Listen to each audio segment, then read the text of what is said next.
Hey guys, Deathbyphiw here. Welcome back to my channel. There's a new director's take that came out yesterday, and there's a lot of new and exciting things coming to season 10, and there should be a patch notes coming out later today, but I'm gonna go through this with you and give you my opinion of everything that they're talking about in here. So let's get to it. So welcoming Venture to Overwatch. So Venture is obviously the newest hero. They gave us a playtest weekend. I actually really like this change in Overwatch. They give us the ability to see how the hero plays out, and if there's needs to be any tips or updates or things like that that streamers and content creators and players give back to the dev community in Blizzard to see what needs to be changed, what's overpowered and what's not. So they went through this. They saw things that were overpowered. I personally don't think Venture is OP, but there are some things about her kit that can be OP in certain scenarios.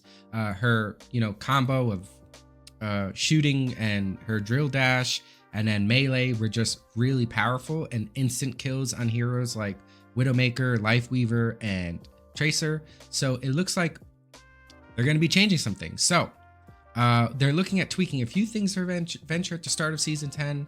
They're slightly shifting some of their burst damage from their drill dash and clobber, their melee, into damage over time. So like I said, it was an instant kind of combo where you can chunk down a hero with lower HP down to like nothing with that combo. So now they're going to do damage over time. So use your drill dash. It's kind of be like Ana's primary fire. It does 70 damage, but it's not 70 instant damage. It's 70 damage over time. It usually takes like a half second for the 70 damage to go fully through when Ana hits you with her primary fire. So the same thing with her drill dash and her melee and their melee. So alongside those minor changes to Venture, we have a number of other heroes changes coming in season 10, starting with our tanks. Okay, that's interesting. We're upping the impact of Junker Queen's Carnage and Reinhardt's Earthshatter. Reinhardt's getting a buff. Say less. Oh my god, we need Ryan to have some changes. It is crazy that he's been so bad, but is it going to be enough? Looks like they're going to buff his Earthshatter. I think more things need to happen, and maybe I'll make a video about that in the coming week about Reinhardt's abilities, what's wrong with them, and what my personal opinion is of things that can change with Ryan to make him better and more viable in this game. The biggest tank changes coming to season 10 are for Wrecking Ball. There are some great improvements to Wrecking Ball's grappling hook, including a reduced cooldown when not entering ramming speed and the ability to retract himself to where the grapple is attached by holding down primary fire or jump. There are also some changes to adaptive shields. Now after using adaptive shields, you can reactivate the ability to transfer up to 300 over health to nearby allies, capped at 75 over health per ally. This change should give Wrecking Ball more capability of protecting his allies and initiating engagements, defining features of what we want to see in tanks. So I think they're trying to make Wrecking Ball less of a by himself tank, just venturing into the back line and rolling around, picking up health packs and coming back in to the fight, more or less giving him some benefit and sustainability as to playing with the team and being there in the team fight instead of just rolling off, coming back, rolling off, coming back. And this 300 over health to nearby allies, you're getting 75 cap per ally. That's actually really strong, in my opinion. You can be in the middle of a team fight. All 5 enemy heroes are there. You get your full over health, and you transfer that full over health at 75 per ally to everyone. You have that capability to do that. That is pretty strong. And honestly, I think there should be more tank abilities like that, where they give benefits to your allies. Kind of like how Maga's abilities work, where he's attacking a hero and he uses his ability to then basically life steal from the enemies, and he gives that to people within his aura. He gives that HP out. I think there should be more abilities like that, kind of like Hog. If Hog does take a breather, maybe it does something to his allies. Maybe there's an aura around him and gives them reduced damage taken. Maybe not the full 50%, but maybe it could be like 20% or 30%. Things like that that make tank feel more fun and way more impactful and have a lot more basically impact on the game and impact on the team fights, make more people want to play tank. For our damage heroes, there will be some light adjustments for Sombra and Tracer. That's good because Sombra and Tracer, especially Tracer, are pretty much wreaking havoc across all elos, especially higher elo. Sombra got a buff. I didn't think she needed it. I thought she was perfectly fine the way she was. So it looks like they're changing that. So that's good. They're balancing the game appropriately and expeditiously. They're not waiting. So Sombra's virus damage is taking a small hit in the damage over time, 100 to 90. I think that's a good change. It has more upfront burst, so they're doing that to basically weaken her just a little bit. Tracer has been quite strong since the Season 9 changes. She's one of the least touched heroes in Overwatch history. Her kit flows spectacularly well. I agree. She's a very well-designed hero. And her kit is just, I don't know, perfect, in my opinion. We are looking at some light changes for her right now to make her slightly more punishable and require more precision. So I would say, my opinion, the changes to Tracer would likely be maybe a nerf to her range damage, like have the fall off be even closer. Maybe they reduce a little bit. Maybe they give her more damage up close and significantly less from a distance. So if she can get within, I don't know, 5 meters of a hero, she can really burst down and destroy a hero. And that risk versus reward is right there. Like, she has to get even closer to do significantly more damage. But once you get past 10 meters, that damage is decreased significantly more. That makes her, you know, less likely to be from a distance and more likely to be up close. So risk versus reward there.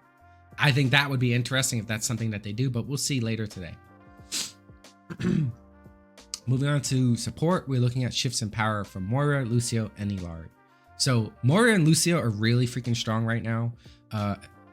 Moira is arguably the third best support in the game and is S tier.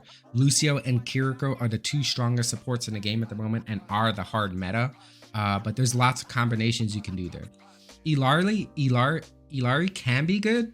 But I personally don't think she's that great. I think she's more like average. She's viable, but not in all team comps. So I don't know what kind of changes they're doing there. I would say make it a little bit better for her to heal her team rather than just flat out DPS. So it means taking power away from one of their kit and funneling into another. Great. To somewhat maintain the overall power budget of the hero, Illari, for example, is receiving a slight nerf to her primary fire recovery time, 0.2 to 0.25 seconds, so making her a little bit less likely to shoot her primary fire, but giving more power back to her secondary fire heal and increase its HPs from 105 to 115. I think that's great. Give her more healing capabilities. Don't make it too much stronger, but don't allow her to have as much damage. Make supports focus on one part of their kit rather than just feeling like all you have to do is damage, and support. There's some light buffs for Lifeweaver to continue to evaluate where healthy power can be injected into his kit. Make Lifeweaver stronger, or decrease the amount of time it takes for him to heal. They gave him a heal buff, but then they upped his time from 1 to 1.15 seconds, and it feels like it's so long to charge it all the way up to 80 heals to heal someone, and it's just like he's just a heal bot.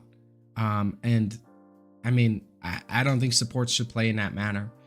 He should have more damage maybe and a little bit less time to bump up that heals and pump him out.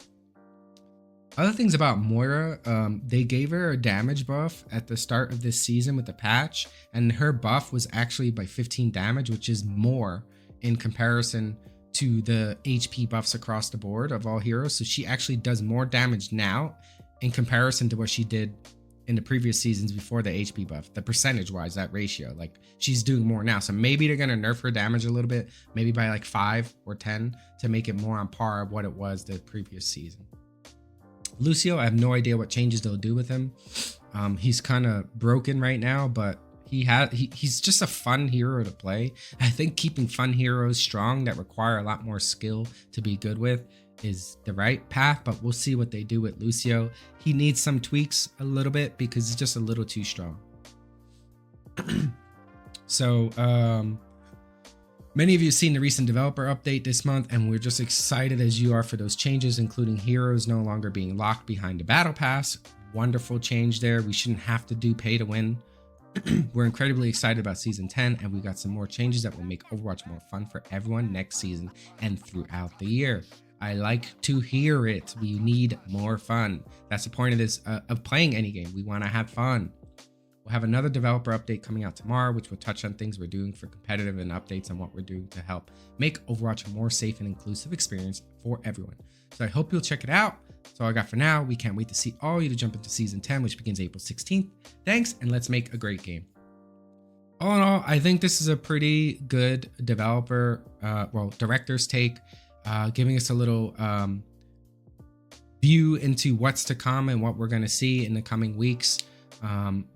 I think balancing supports is a great thing. Looking at heroes that are OP like Tracer and tweaking them a bit to make them a little bit more better in a way that they're not just steamrolling lobbies, but more risk versus reward. And some tank changes. Like, we need more tank changes, make tank more fun, especially so in 5v5. Having one tank, pretty much you rely on that tank to do everything, and they get a lot of the blame. So make it more fun, make more people want to play tank, and we'll see how that goes. Anyways, if you haven't already, make sure to like this video, drop a comment, let me know what your thoughts are on this director's take, share it with friends, and don't forget to hit the subscribe button. It really does mean a lot to me. It helps my channel grow, and it helps me continue to motivate me and put out more content like this. So, as always, happy gaming.